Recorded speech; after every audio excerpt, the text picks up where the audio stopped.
Hello, everyone. Thank you for tuning in. I am Sandra Erwin, Senior Staff Writer at Space News, and I am thrilled to be here at the Department of Defense speaking with Dr. Derek Tournear, the Director of the Space Development Agency. Dr. Tournear, welcome, and thank you so much for joining us today. Thank you. Thank you. So just to kind of set the stage, if you are in the space business, you probably are familiar with SDA. The Space Development Agency was established 5 years ago, exactly. I think next week is the anniversary. And initially, it was a Defense Department agency, and in October 2022, it became part of the U.S. Space Force. One important thing to know about SDA is that it is transforming the way the Department of Defense acquires space technologies. For the past few years, SDA has moved at a rapid pace to acquire satellites and launch them to orbit, relying on commercial partnerships. While the traditional approach in military space programs is to develop large, complex systems over decades, SDA is buying satellites from the commercial space sector to build a mesh network in space in increments, adding new satellites every 2 years. The satellite network that SDA is building in low Earth orbit is known as the Proliferated Warfighter space architecture, designed to connect military forces to critical data and communications. I'm not going to read Dr. Tournear's entire bio, which is incredibly extensive. I will just hit some highlights. He was named director of SDA in July 2019, and he has over 20 years of experience in defense and intelligence space programs in the public and private sectors. He previously held key leadership roles at the Office of the Secretary of Defense, the Office of the Director of National Intelligence, the Defense Advanced Research Projects Agency, Harris Corporation, Space and Intelligence, and the Los Alamos National Laboratory.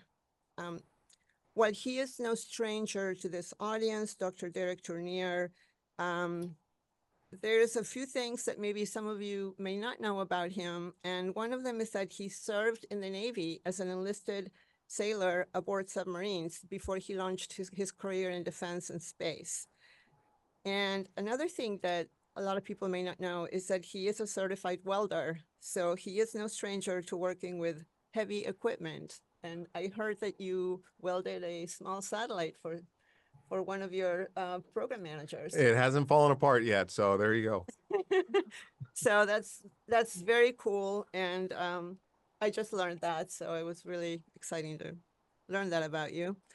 Dr. Tournear will be taking questions from the audience, so if you have questions, please submit them through the Q&A function in Zoom. And before we get into our conversation, we're going to show a brief video from our sponsor, L3 Harris. In a world where threats are faster and more elusive than ever, we must unite to stay ahead. The Missile Defense Agency, Space Development Agency, and L3 Harris have joined forces, united by a shared mission to predict, detect, and defeat advanced missile threats. With the MDA's Hypersonic and Ballistic Tracking Space Sensor, HBTSS satellite, and the SDA's Tranche 0 Tracking Layer satellites, designed, developed, and tested by L3 Harris, the U.S. will have a more complete picture of the threat environment. Launching together, these demonstration satellites will help enable missile defeat from detection to intercept. Together, we protect. Together, we prevail.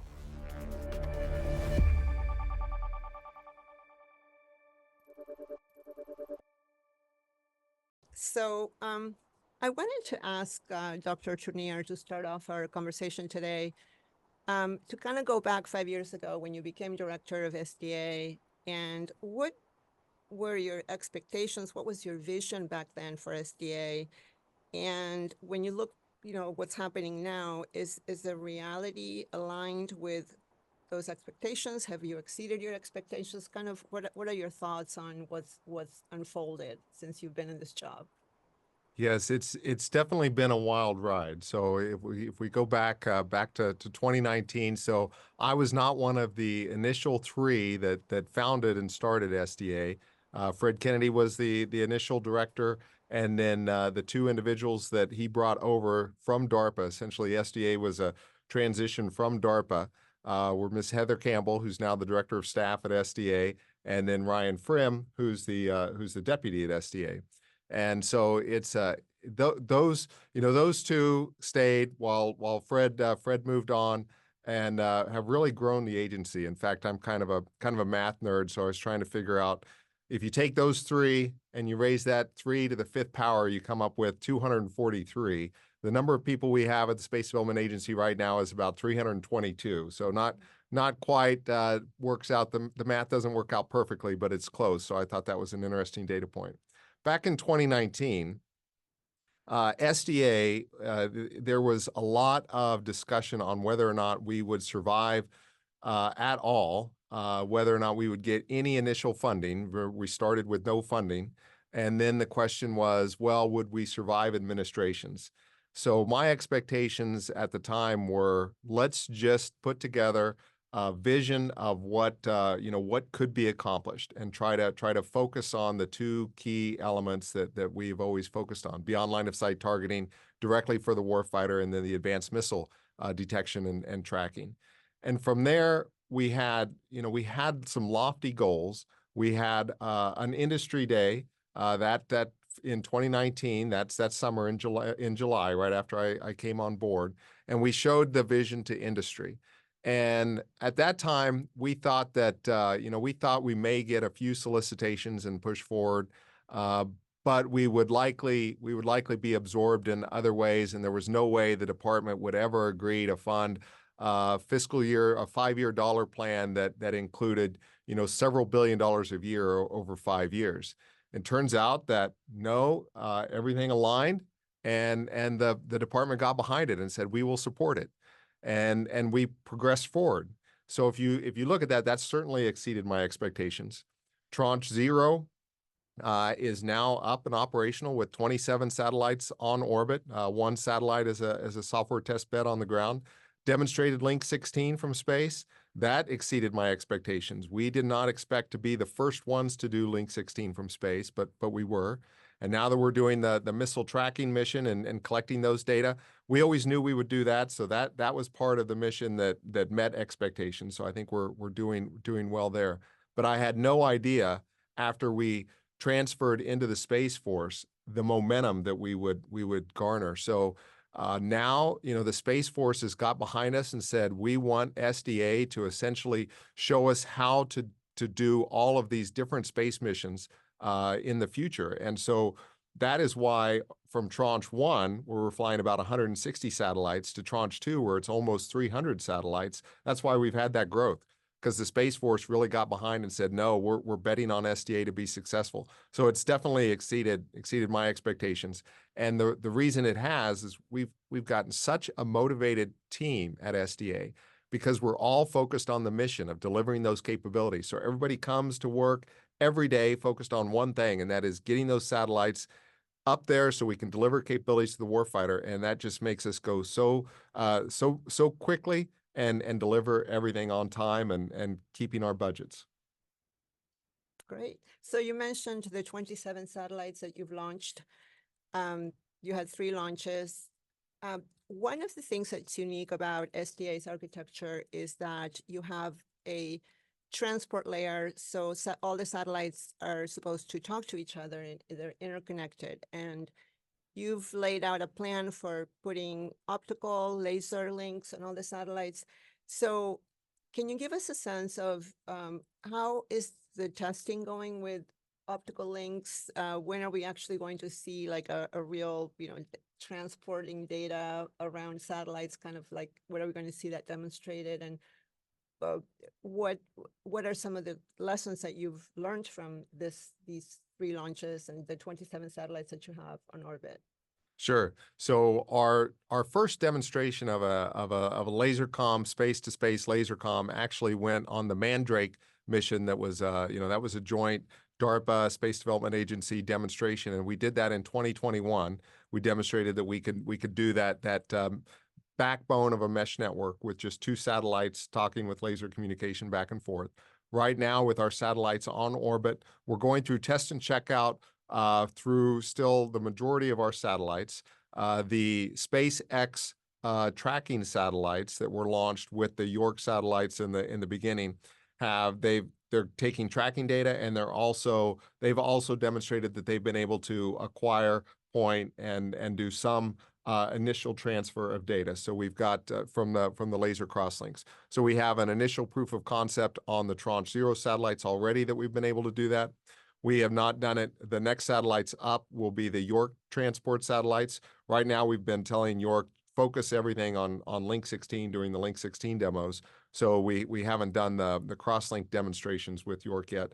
We anticipate that later this summer. Probably in the May timeframe, we'll be able to have the mesh network between the York satellites, and then we'll work the crosslinks between York and SpaceX and the Lockheed satellites. Since they launched on the second launch, so they launched a little later. They're just completing some of their initial test and checkout, and we expect them to start their Link 16 and their optical tests probably shortly after that May timeframe. So you mentioned Link 16, and that's something that's super important for SDA. And some people think maybe that SDA is going to have these dishes in the field, that everyone's going to have brand new dishes to talk to the SDA satellites, but that's not how it works. You are providing connectivity to the Link 16 network, which is an existing network that the military has been using for years. So I know you've had some challenges with testing because of licensing and whatnot. So what is the latest on that? So yeah, just to make sure everybody's aware. So in fact, the original vision when SDA back in March of 2019 was that it would fly a constellation, provide all of these services to the warfighter, but require them to have terminals that would talk specifically to SDA, and that was kind of the original vision. And it was clear that that is not a business proposition that works well within the department, just because it is so difficult to get new user terminals in the hands of the warfighter. So we switched gears pretty early on and said, Link 16 is the most prolific radios that are already out there. Let's make sure we talk to that. So we'll already have basically a user base that's ready to go. So that's why that's so important, because we've got that user base that now we can integrate directly with.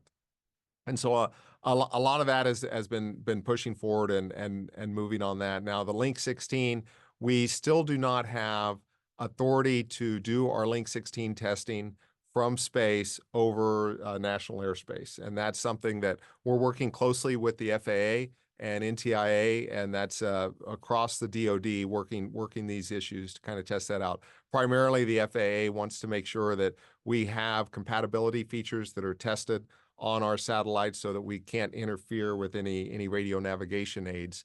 And so that makes sense, and we're working with FAA to get a plan in place to do that. We expect to be able to have all of that done so that we can do national airspace testing with our Tranche 0 satellites by the end of this calendar year is the time frame. Other than that, so we have gotten approval through NTIA to do a Link 16 testing over open ocean and over certain Five Eyes partners. And that's where we've been doing all this testing. There's a Five Eyes partner that's been working very closely with us and allowing us to do all the testing there. We had to ship our test personnel and test equipment from Eglin Test Range, the 46 test squadron, out of Eglin in Florida to this Five Eyes partner. But since we've done that, we've been doing the testing and everything's going well. Great. Thank you for that update. So let's talk about 2024. You have indicated that you wanted to start launching Tranche 1 in 2024, and that's both, I believe it's all transport layer satellites, and then tracking layer satellites in 2025. So what should we expect to see in 2024 as far as launches, and how many satellites do you expect to deploy? We We don't expect to. We will launch Tranche 1 satellites in 2024. Yes, we have 6 transport launches and 4 tracking launches, and then our Tranche 1 developmental and experimentation launch. That's 12 demo satellites. So a total of 11 launches are coming up. We expect to have at least one of those launches by the end of this calendar year. And then the rest will essentially be as fast as we can get them through the payload processing facilities, all out at Vandenberg, and then get them launched. So we want to have everything done by the fall of 2025, have all of those satellites up there, and we'll start to turn them operational. We don't have to wait for all 11 launches before we start to turn them operational. So we expect to have the transport satellites go operational in the summer of 2025 through test and checkout, and then have them be a rolling wave. And yes, so we'll have the first 6 transport launches, followed then by the 4 tracking launches. Have you checked in with the suppliers? Are they producing enough satellites on time? Are you confident in their schedules and delivery timelines? It's tough. It's Yeah. tough. We check in with them daily. I check in with my program directors daily, and they check in, with the vendors probably hourly. They have constant communications, and every day there's a new item that's on the critical path, and that's the only way that we can maintain this speed of delivery is to make sure that we stay on top of that and push forward. Most of our vendors understand that speed is key. They understand the Semper Citius mindset, and they're pushing forward. They lean heavily on their suppliers.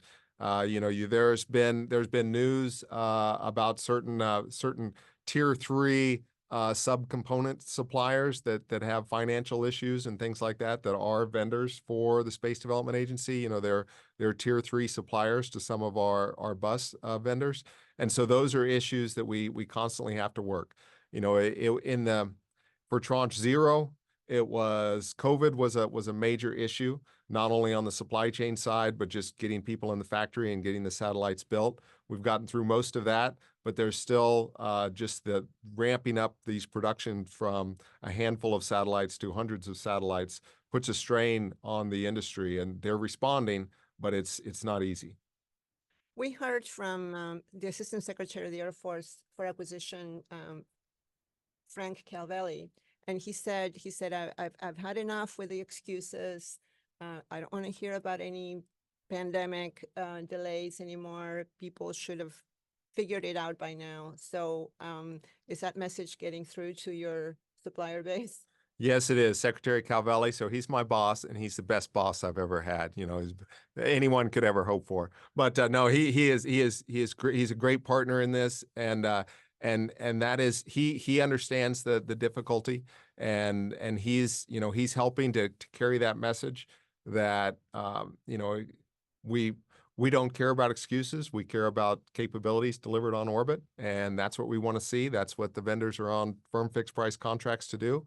And I've seen the response from our primes and their vendors respond accordingly. I mean, they are real partners in this, and they're trying to help us in any way they can to figure out where they can pull schedule in, where they've identified risks, and how we can mitigate it. So it's been a partnership, and it's working pretty well. So your business model is very different from the previous DoD satellite procurements, where DoD would fund development and companies would not necessarily have to take more risks or financial risks. And the way you do it is you put out a demand signal, and then companies have to come through with product and deliver on a fixed price contract. I know some companies are very happy with that. Other companies complain that you're putting too much risk on the industry. So it's kind of become a little bit of a controversy as to, we're hearing even some companies saying that they're not going to want to bid for SDA contracts in the future. So what concerns do you have, and what conversations are you having with the industry on that? So what I'm hearing is there's been a lot of the leaders in industry saying they don't want to bid large fixed price contracts that people then SDA has large fixed price contracts. But when I reach out to those industry leaders, they say, no, we didn't mean SDA contracts. And I'll explain why. The difference is there's two ways to manage programs. There's the cost plus model that the Department of Defense has historically used, which says you build it. We know it's difficult to build. We're not sure exactly how long it's going to take you. You don't know. We don't know exactly how much it's going to cost. So you build it. We'll pay you however much it costs to build, and we'll give you a certain fixed profit on top of that. And so that put all the risk on the government to cover those development costs, and industry develops and acts accordingly. What happened was there was a shift where the government said, we don't want to take that risk any longer. We want to put that risk on our vendors and let them do a fixed price contract, which is fine, except the vendors themselves have to manage the program differently. You're no longer managing a program knowing that if you have an overrun, it will be covered by your customer. If you have an overrun, then you'll have to eat it out of your profit, and then eventually you'll go negative profit. And so the mentality and how you run that program is completely different, because in the cost plus model, you want to maximize your margins percentage, right? So you don't really want to have an overrun, but then again, an overrun is still revenue, and so it's still not too bad. So anytime the customer even whispers, it would be nice if we did this, that, or the other, yes, we'll do that. It just adds up. When you're on a fixed price contract, you have to get out of that mentality. If the customer asks you to do something, you have to say, sorry, that's not in the original scope. We're not going to do it unless you want to do a change proposal and pay for it. And some companies are very good at knowing that fixed price model, because companies that grew up in the commercial market, that's how it works. Fixed price contracts are the norm for commercial entities. So it's been a change. Now, when these companies say they're no longer going to do fixed price contracts, what that typically means is they don't want to sign up for a contract that has a very long development that's uncertain, and then they may even be locked into a low rate initial production with fixed price contract items after that. So there were some contracts that the performers signed up to that said they would take a very big development effort at fixed price, but in addition to that, they would also sign up to delivering quantity 1 through 5 after that development at fixed price before they've done the development. That's when the performers say we're no longer going to do fixed price. That's what they say. Those are the contracts they're talking about, because they lost a lot of money. That's a very high risk, and most of the time it did not pay out well for them. Our contracts are different. Our contracts are essentially 30 months from order to orbit, and that's what you've got to hit. So if you're going to bid that you're going to launch within 30 months of receipt of the contract, that means you're going to need to start with a design that's very mature, with technology that you understand, and that you're ready to essentially start designing for build from day one. So if you do that, you're more likely to be able to bid that at fixed price, because there's not a long development cycle. There's not a lot of uncertainties, and you've kind of minimized your risk because the program is for a short period of time. We're not asking you to bid tranche 1 at a fixed price, and oh, by the way, we want a fixed price option for tranche 2, 3, and 4, which the performers would not sign up to. So for us, for the performers, how they interact with SDA, it matches very well with how they want to do fixed price contracts. When they talk about fixed price development contracts and those that they've lost money on, it's not our model. That's interesting. So what's been the trend, given what you just said? What's been the trend in proposals? Are you seeing more proposals every time you put out an RFP?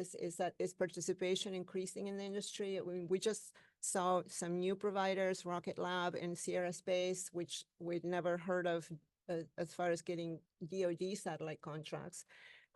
So what's kind of been the trend with participation in SDA bids?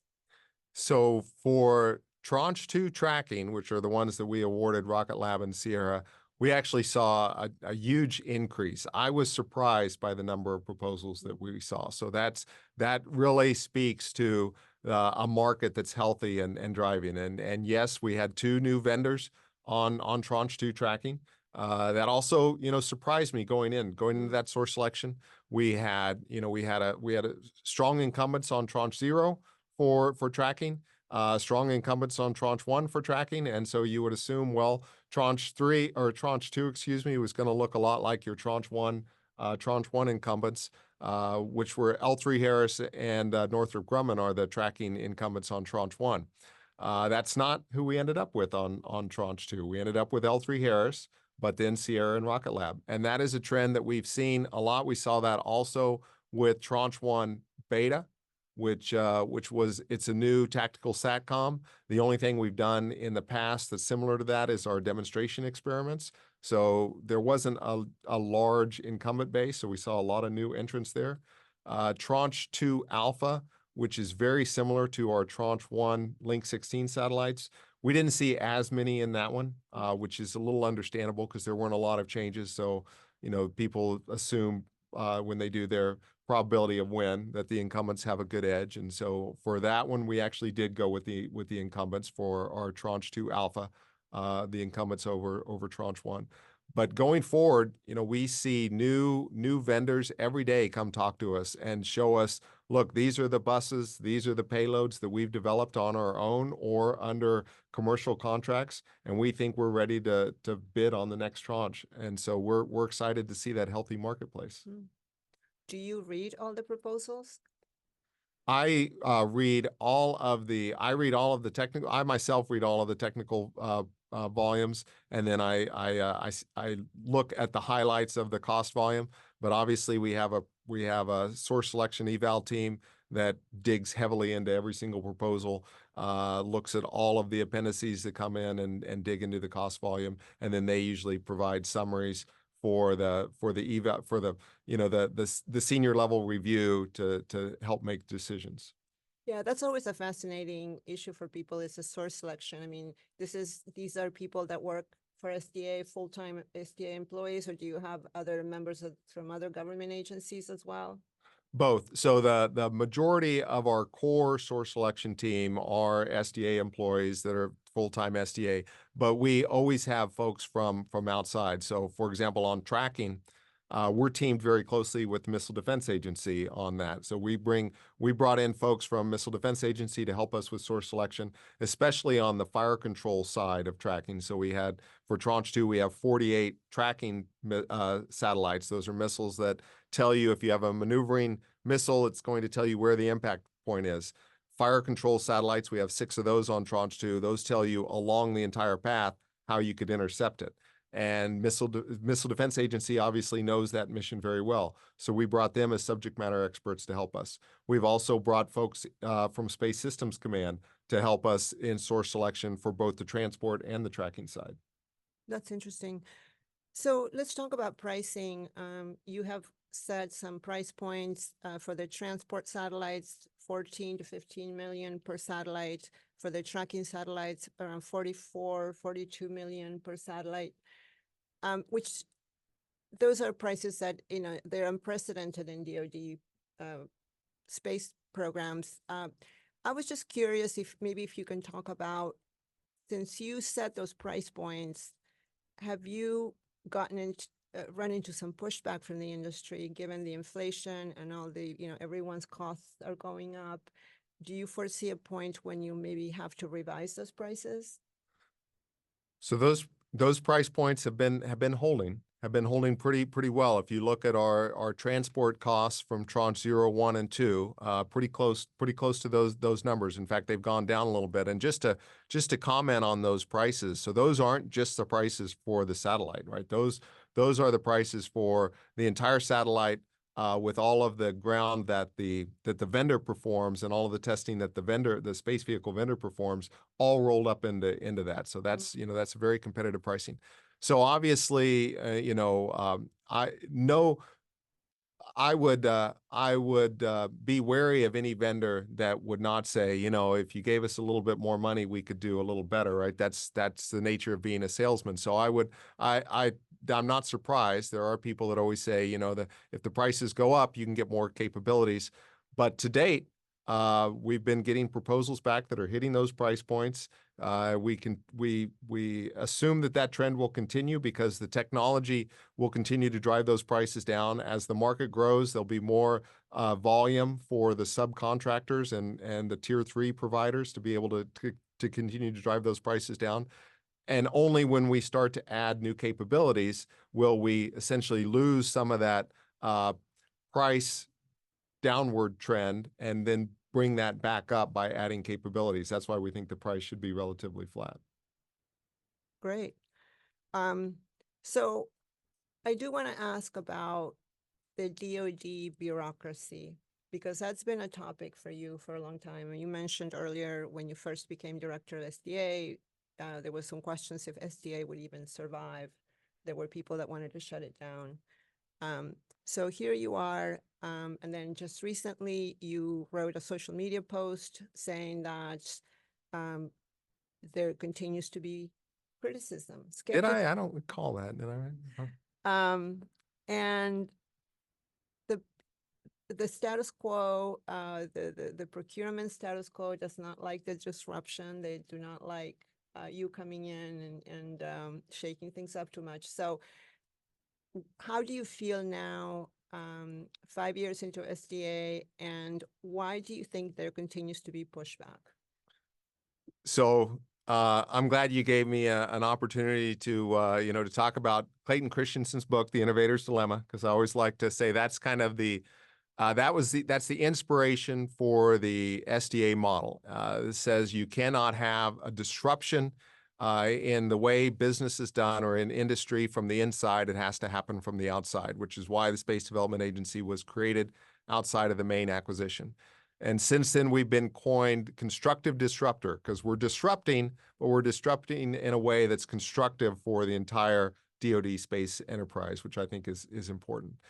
The reason it's difficult, right? There's a lot of I've always tried to pull the thread on what exactly is the core reason that makes disruption so difficult within the Pentagon. And in the Innovator's Dilemma, it shows that it's not unique to the Pentagon. It happens everywhere because once you get things moving in a certain direction, you develop resources, processes, and values to keep the status quo the status quo. Now, in the Pentagon, it's very interesting. I always describe the Pentagon this way to people who have never worked here. The Pentagon is set up specifically so that you can ignore commander's intent. And that's really strange because you think the military is very defined. You have commander's intent that flows down and everybody salutes and says aye, aye, and marches forward. In the Pentagon, it's very difficult for it to actually work that way. Leadership changes as administrations change. And so you get the clay layer, to quote former Secretary Heather Wilson, Secretary of the Air Force Heather Wilson. She would call that the clay layer, that is this middle tier bureaucracy within the Pentagon that is specifically designed to move slowly, so that there wouldn't be huge shocks to the system as administrations change. So administration usually comes in, they have very specific goals that they can force through the system, but anything that's not in their top 5 goals gets lost in that clay layer. And that everybody here working is a patriot. They want to do the right thing, but they certainly have their different views on what's right. And they, if they've been invested in processes and even programs for 10, 20 years, they don't want to see those disrupted just because of inertia. So one of the key reasons that the clay layer is so strong is because of personalities. Humans don't like conflict, and it's a lot easier to just go along to get along than it is to cause these disruptions. And that's what precipitated my post on that. Sometimes you have to be the bad cop. I was specifically called out by some individuals that I was not making friends because I was calling out processes that didn't need to be in place. Usually there is what is in law, and then there's what people have added to the law to essentially slow things down just to add processes. And so continually point that out. Anytime I see a process that I don't think needs to be there or can be run much more quickly, I point that out. And that doesn't always make friends. And as I pointed out in my post, the only relationship I really care about is the relationship that Space Development Agency has with the warfighter and getting them capabilities. And sometimes that means you're going to ruffle feathers and you're not going to make friends. But that's what you need to do to be disruptive. And so far, it's been working well. So on that point, you mentioned the warfighters and the culture. Low Earth orbit space is a new thing for the Department of Defense, for the military users that have grown up with geostationary satellites with very traditional infrastructure. How do you see the transition, and how do you talk to them? How do you talk to the users about LEO, and why would they want to learn a whole new system? And what are some of the challenges that you face with adoption? I guess it's called adoption of new technology. Sure. I try to, so if you break the users up, and this is definitely a different vernacular. So users within historical DoD space are the folks that are flying, quote unquote, flying the satellites, right? Those would be the folks that are at Schriever Air Force Base, now Schriever Space Force Base, that are flying these satellites. The way I look at it, we are delivering these capabilities specifically for the terrestrial warfighter. So our users are the folks that are flying an F-16 or that are operating an artillery battery. And for them, my goal is to make it completely transparent, whether the satellites are in LEO, MEO, or GEO, should be completely transparent. I don't want them to have to worry about any of that. So that's how I shift when we talk about, user acceptance. I say, let's focus on the user of the capability, not necessarily the satellite owner and flyer.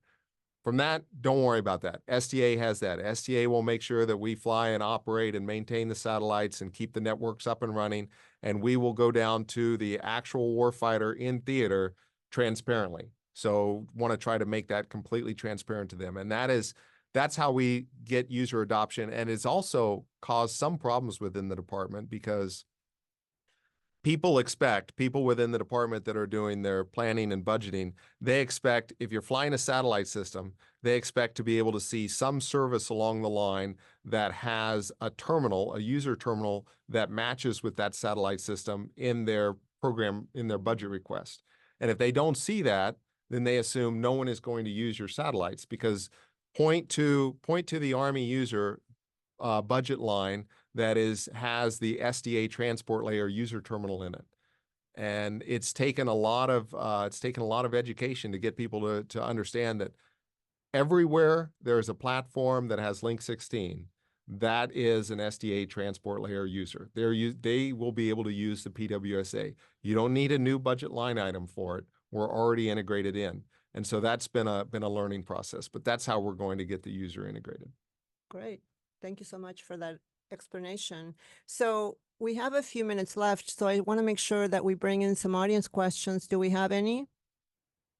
Yes, gosh, we have a lot coming in, and yeah, we only have a few minutes, so we won't have time to get through all of them. But one that came through Zoom in an area we haven't really touched on yet concerns the risk of orbital debris.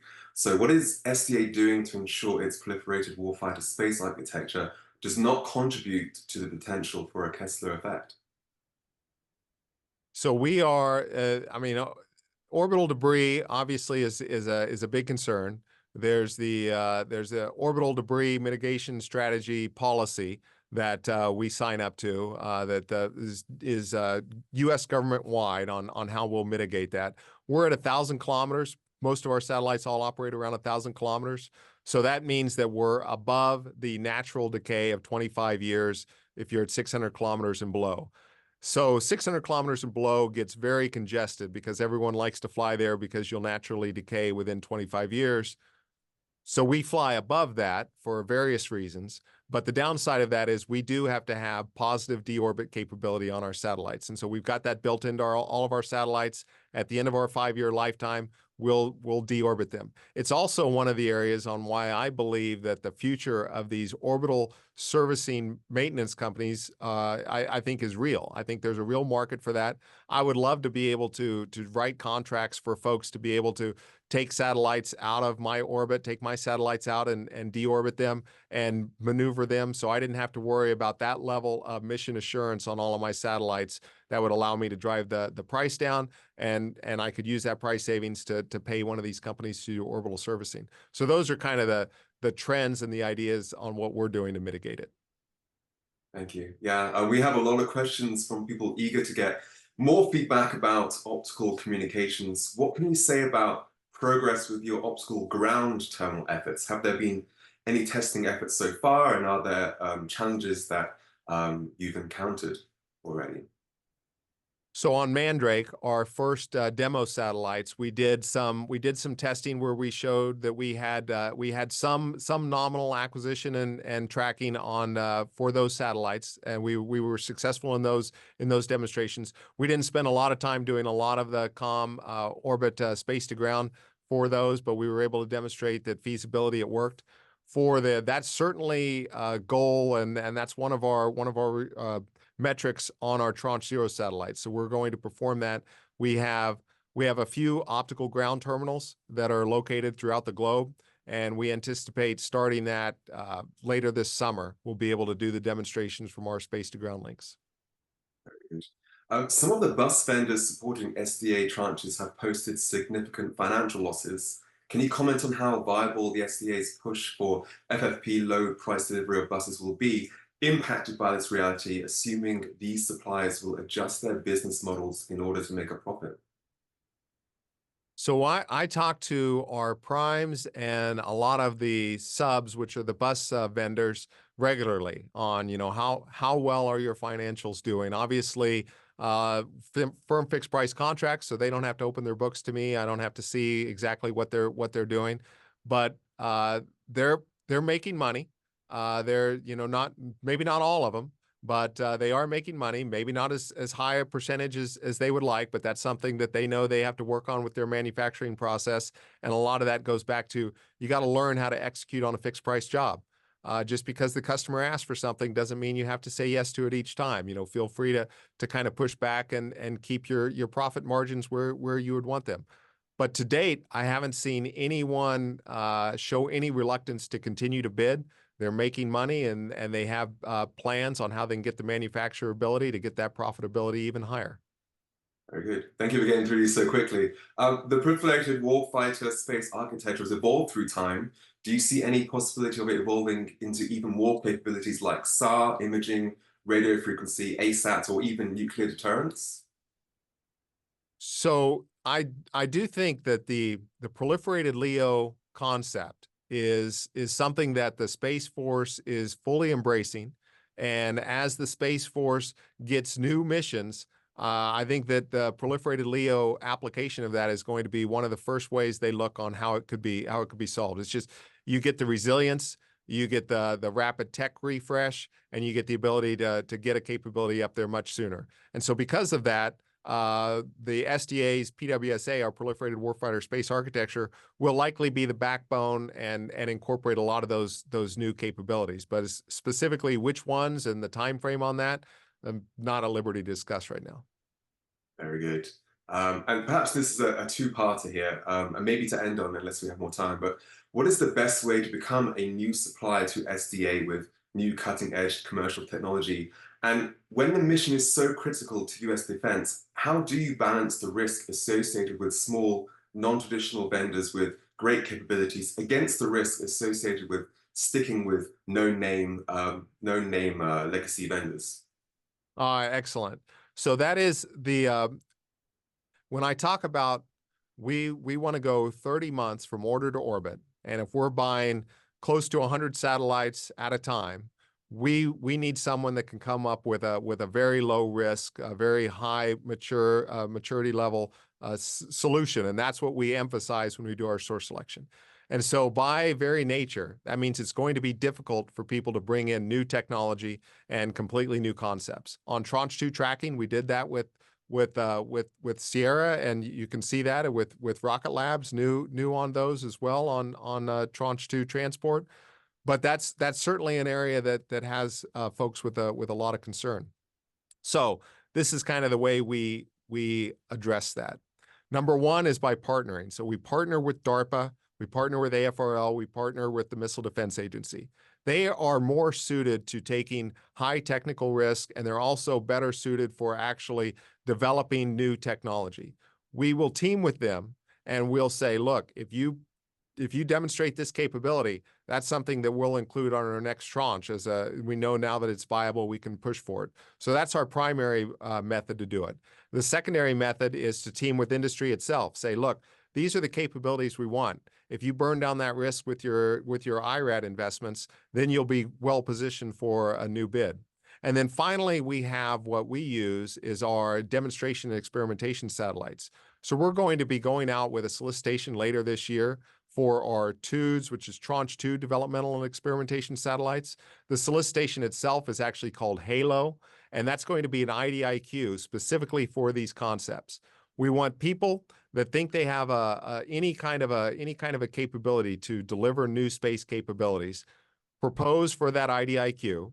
And then as we look at capabilities we would want to demonstrate, we'll take the winners of that IDIQ and we'll give them task orders to deliver. That's where these new companies could really prove their worth. It's a low bar to get in on that HALO contract, and then we can take high risk on those technologies. And then if they prove themselves on HALO with flying 1 or 2 satellites, then we feel much more comfortable when we go to Tranche 3, Tranche 4, et cetera, to buy dozens of satellites from that vendor. Wonderful. Thank you so much. Sandra, back to you. Thank you. Thank you for all the questions. Unfortunately, we have reached the end of our time. I would like to thank Dr. Derek Tournear for a fascinating discussion. Of course, I would like to thank our sponsor, L3Harris, and the audience. Thank you so much for tuning in. Hope to see you again soon. Have a great day. Thank you.